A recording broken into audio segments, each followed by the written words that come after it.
Olá, querido aluno, sejam todos bem-vindos à nossa quinta aula da disciplina Geografia Ambiental com a professora Tamires. Bem, hoje nós vamos estudar a climatologia e os aspectos fitoambientais. Sendo assim, o objetivo da aula de hoje será dizer para vocês o que é climatologia, verificar as subdivisões da climatologia, estudar os componentes do clima e sua importância, verificar as principais funções da atmosfera terrestre e, por fim, analisar os principais fatores climáticos. Sendo assim, vamos ver o que é a climatologia. A climatologia ela pode ser compreendida como um estudo científico do clima, com a utilização de estatísticas para análise e explicação dos fenômenos climáticos. Em outras palavras, a climatologia é uma ciência que estuda o clima, ok? Sendo que também pode ser uma ciência auxiliar da geografia. Vamos dar prosseguimento. A climatologia ela tem um clima que influencia diretamente outros elementos que compõem a biosfera terrestre, como a vegetação, a fauna, o solo e as rochas. Mais na frente vamos ver que, dependendo do clima de cada região, a vegetação e o solo vão ser diferentes, ok? A vegetação e o solo do Brasil é diferente, por exemplo, da vegetação e o solo que existem na Rússia. Entendeu como o clima pode influenciar? Mais na frente vamos aprofundar mais isso. A meteorologia. A meteorologia ela é famosa, né, pessoal, na TV, com a previsão do tempo. Ela é o campo da ciência que estuda a atmosfera, relacionando-se à interpretação dos diferentes estados da atmosfera, seja físico, dinâmico e químico. Ok? A meteorologia, diferente da climatologia, ela direciona-se ao estudo do tempo, né? A climatologia é o estudo do clima e a meteorologia o estudo do tempo atmosférico. Dessa forma, vamos ver qual a diferença de tempo e clima. O tempo é o estado momentâneo da atmosfera num determinado lugar, ocorrendo num período de curta duração. Já o clima é a síntese do tempo num dado lugar, durante um período de 30 a 35 anos. Entende? O tempo é algo mais rápido, algo momentâneo, é algo que eu estou sentindo hoje e amanhã posso não sentir. Entendeu? Hoje pode fazer calor e amanhã pode fazer frio.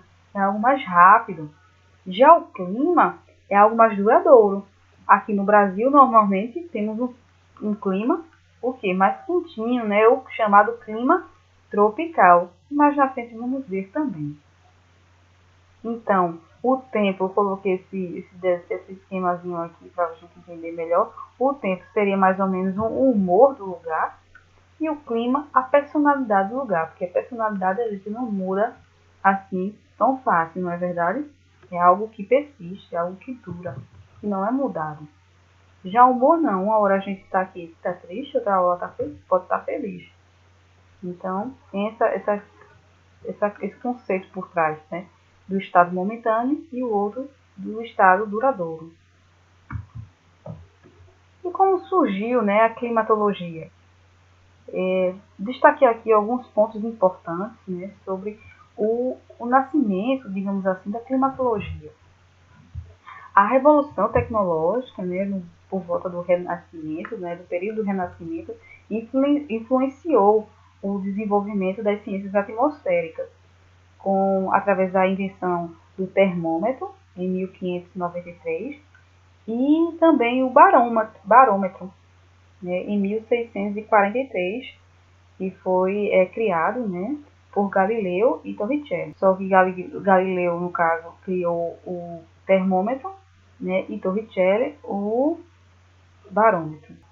Com a invenção do telégrafo, né, lá em 1832, os dados climáticos foram reunidos rapidamente de diferentes posições geográficas, garantindo a análise dos dados. O desenvolvimento das estações meteorológicas também, que consiste na coleta de dados num local adequado, né, pessoal, e bem planejado, que contém normalmente um conjunto de instrumentos aptos, né, a fornecer a temperatura, a direção e velocidade dos ventos, o volume de chuvas, o tempo de insolação, a umidade da atmosfera, a capacidade de evaporação, entre outras coisas. O desenvolvimento de satélites também foi um marco importante, né, os satélites meteorológicos, que através de sensores obtêm informações do clima de uma determinada área de interesse. Ok? Temos aqui as subdivisões da climatologia: a climatologia regional, a climatologia sinóptica, a climatologia física, a climatologia dinâmica, a climatologia aplicada e a climatologia histórica. Bem, a climatologia regional, ela é caracterizada pelos climas, né, em determinadas áreas da superfície da Terra, englobando vastas áreas de caráter regional. Ok? Já como exemplo temos o clima regional, por exemplo, do Nordeste, né, que tem o semiárido. É diferente, por exemplo, do sul do Brasil, que tem os pampas gaúchos, né, pessoal? Então, veja aí a climatologia regional, né, por região. Temos a climatologia sinóptica, que compreende o estudo do tempo e do clima de um determinado local relacionado ao padrão de circulação atmosférica predominante. Então, ele vai levar em consideração o quê? A circulação atmosférica, né? Os ventos, essa questão das massas de ar, ok? A climatologia física, seu campo de estudo relaciona-se com o entendimento do comportamento dos elementos do tempo ou processos atmosféricos ligados aos princípios físicos, como, por exemplo, os regimes de balanço hídrico da Terra e da atmosfera. A climatologia dinâmica, que refere-se à compreensão dos movimentos atmosféricos em diversas escalas espaciais, principalmente a circulação geral da atmosfera. A climatologia aplicada, o seu campo de atuação está relacionado à aplicação dos princípios da climatologia nas soluções dos problemas que afetam a sociedade, ou seja, o clima é estudado de forma pontual para resolver, para estudar, melhor dizendo, determinado clima de algum lugar, seja o clima voltado para as questões da agricultura, né, como o clima pode afetar a agricultura, ok? Como o clima pode afetar o meio urbano, por exemplo, para evitar enchentes, né, e outros problemas ambientais que possam afetar a vida, né, do homem no meio urbano. Climatologia histórica compreende a busca do desenvolvimento das características climáticas ao longo do tempo geológico.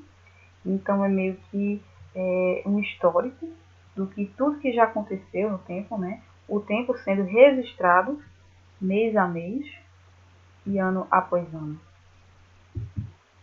Temos as subdivisões da climatologia em macroclimatologia, mesoclimatologia e microclimatologia. A macroclimatologia é o campo da climatologia voltado ao entendimento das características do clima em escala planetária, como também os movimentos atmosféricos em larga escala. Então, é algo que global, algo em escala grande. Temos o mesoclima, relacionado ao estudo do clima em pequenas áreas. No caso, seria a área que intermediária, né, entre a macro e a micro, né? Fica aí o meso no meio. Uma ordem do tamanho da área entre 10 e 100 km de largura, como, por exemplo, o clima urbano, os tornados, os temporais. Coloquei aqui, por exemplo, o estudo do clima de um estado. E temos também o microclima, e caracteriza-se pelo entendimento das características climáticas próximas da superfície terrestre em áreas muito pequenas, com menos de 100 metros de extensão. Pode ser o quê? Um bairro, né, o estudo do microclima de um bairro, do clima de uma cidade, algo em escala menor, algo bem mais pontual. Temos aqui a atmosfera terrestre. Todo mundo já ouviu falar, né, da atmosfera da Terra, que é uma camada que envolve a Terra, sendo que é caracterizada por uma camada fina de gases e material particulado chamado de aerossóis. Não sei se vocês já ouviram falar isso na escola. Dentre as principais funções da atmosfera, vale lembrar que ela é essencial para a manutenção da vida na Terra, né, uma vez que contém gases necessários para os processos vitais de respiração celular e fotossíntese. Ok? Contém água também no estado físico. Aqui vemos nessa imagem a fotossíntese, né, que ela faz parte dessa questão, né, do ar, né, da luz que emite, né, na vegetação. Essa vegetação ela troca gás com o ambiente, que é o gás carbônico. Ela absorve oxigênio e libera gás carbônico. Essa é a respiração celular. Temos também a atmosfera com a função de proteger contra a radiação ultravioleta, certo? Não deixa de ser um filtro. E temos a atmosfera com uma função de proteger o planeta Terra contra os agentes externos, mesmo os meteoritos, por exemplo. Okay? Principais gases que compõem a atmosfera terrestre, nós podemos dizer que é o vapor d'água, o nitrogênio, o oxigênio, o gás carbônico e o gás nobre. Os gases nobres, melhor dizendo. O vapor d'água, ele forma-se a partir do processo de evaporação das águas dos oceanos, né, pessoal? Dos rios, dos lagos também, pela energia solar. Então, a energia solar ela é emitida, né, no corpo de água, e essa água ela evapora. Temos aqui o nitrogênio, né, o gás de nitrogênio, que é o elemento mais abundante, como podemos ver no gráfico. Cerca de 78% desse gás, né, compõe o ar, nosso ar. Temos o oxigênio, que é o gás que representa cerca de 21% da composição do ar atmosférico. Temos o gás carbônico e os gases nobres, que são os menos abundantes na atmosfera. Também conhecido como gases raros, né, pessoal? Que é composto, pode ser pelo hélio, neônio, argônio, criptônio, xenônio e o radônio. Temos também como fator principal, né, importante, quer dizer, a atmosfera terrestre, que é composta pela troposfera, estratosfera, mesosfera, ionosfera e exosfera. A troposfera, como podemos ver, é a camada mais próxima a nós, né? Ela apresenta uma altura variando de 0 a 12 quilômetros e possui cerca de 75% dos gases, né, e 80% da umidade da Terra. Okay? A estratosfera ela varia de altura de 12 a 50 quilômetros. Ela não possui umidade e por isso não possui nuvens, né, na estratosfera. A mesosfera ela apresenta altura variando de 50 a 80 quilômetros e ela caracteriza-se pelo ar muito rarefeito, certo? A ionosfera ela apresenta uma altura variando de 80 a 600 quilômetros e o ar ela é carregado de íons, que são partículas eletrizadas, certo? E as ondas de rádio são presentes nessa camada. É aí que ocorre a proteção contra os meteoros. E temos finalmente a exosfera, né, pessoal, que é a camada mais externa. Ela apresenta uma altura variando de 600 km até o espaço sideral e caracteriza-se pela inexistência do ar. Okay? Os principais componentes do clima, né, segundo Christopherson, é a insolação, a temperatura, a pressão atmosférica, massas de ar e precipitação. A insolação é a energia proveniente do Sol, que é considerada como a entrada de energia no sistema climático, apresentando variação sobre a superfície terrestre de acordo com as diferentes latitudes. Então, é a quantidade de Sol mesmo que a gente recebe na Terra. Ou seja, como a gente vê aí no mapa, a área perto da linha do Equador é a que mais recebe luz do Sol. Né? Quanto mais vai se afastando devido à inclinação da Terra, essa energia, né, essa luz solar, ela vai ficando um pouco menor. É muito mais intenso próximo à linha do Equador.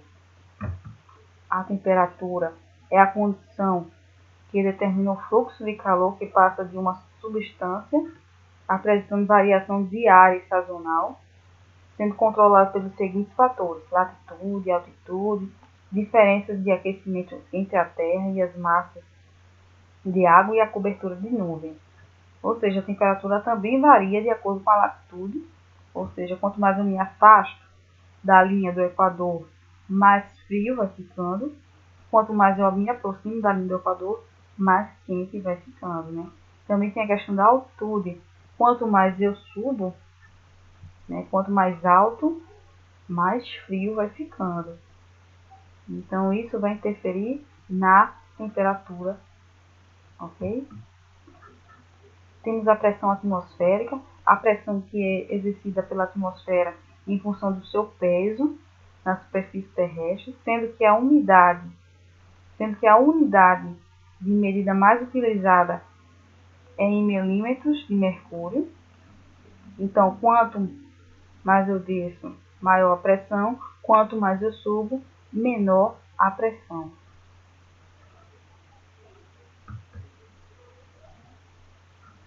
Massas de ar. Elas caracterizam-se como grande porção da atmosfera, cobrindo milhares de quilômetros da superfície terrestre e que apresentam uma distribuição vertical aproximadamente uniforme, né, de temperatura e umidade. As principais características da massa de ar é uma espessura bem desenvolvida, homogeneidade horizontal em suas propriedades físicas, né, de temperatura e umidade, e uma pequena variabilidade vertical de propriedades. Então, aqui temos aqui nessa imagem algumas massas de ar que interferem no Brasil, né, a massa equatorial atlântica, que vem do Oceano Atlântico. Temos a massa equatorial continental, que ela se origina ali na Amazônia. Temos a massa tropical atlântica, que vem também do Oceano Atlântico. Temos a massa polar atlântica, que vem mais pelo Polo Sul, né, pessoal? Então, são essas algumas das massas de ar que influenciam o nosso país, o Brasil. Temos aqui a precipitação, que nada mais é do que a chuva, né, em diferentes estados, né, pode ser no estado sólido, líquido ou gasoso. Né, a precipitação a gente pode ter em forma de neve, de chuva, né, até neblina também.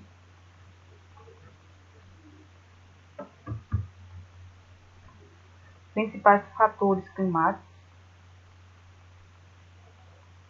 Temos aqui a latitude, a altitude, a massa de ar, continentalidade, correntes marinhas, relevo, vegetação. Esses são alguns fatores climáticos que alteram a dinâmica, né, dos elementos atmosféricos.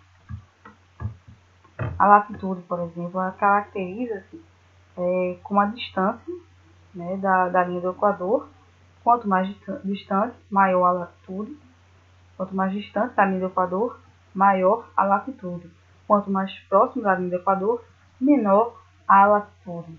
Então, ela vai influenciar, né, na questão da temperatura, dos raios solares, né, da incidência de raios solares, ok? A altitude tem como base o nível do mar, que apresenta a cota altimétrica zero, sendo que quanto maior a altitude, menor a temperatura. Né? Lembra da montanha, quando você vai subir, aqui está mais quente do que o topo da montanha. Então você vai subindo e você vai notando a diferença de temperatura, vai ficando o quê? Mais frio. As massas de ar é um aglomerado de ar que cobre centenas ou milhares de quilômetros que se movimenta sobre a superfície do planeta. Ou seja, um dado importante é que o encontro de duas massas de ar é denominado de frente, ok? Essa é uma curiosidade. A continentalidade, a distribuição de continentes e oceanos na Terra é considerada um fator climático também, principalmente no que se refere ao tamanho dos continentes. A relação entre o volume de terra e a proximidade de grandes quantidades de água exerce influência na temperatura. De modo geral, as regiões próximas à costa são mais frias, ok? Que as áreas localizadas no interior dos continentes.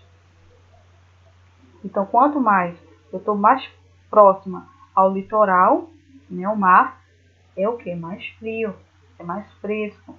Quanto mais eu vou me afastando do litoral, vou entrando para o interior, vai se tornando o que? O clima mais quente.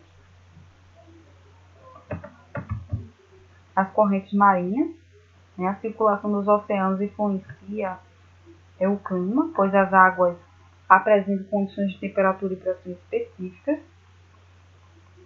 Esse é o movimento das águas. Temos o relevo. A topografia ela pode facilitar ou dificultar a circulação das massas de ar, formando barreiras e assim influenciando as condições de tempo locais. A vegetação oferece uma proteção contra a incidência, né, direta dos raios solares. Então, ela apresenta uma proteção mesmo, né? E, por exemplo, o solo da Amazônia. Pessoal, todo mundo pensa que a Amazônia é muito rica, né? E realmente é muito rica em vegetação. No entanto, os cientistas dizem que o solo da Amazônia é um solo pobre. O que é rico é a vegetação, que com o passar do tempo cai suas folhas, né? A vegetação vai derrubando as suas folhas, vai se decompondo árvores de madeira, né, da árvore que cai.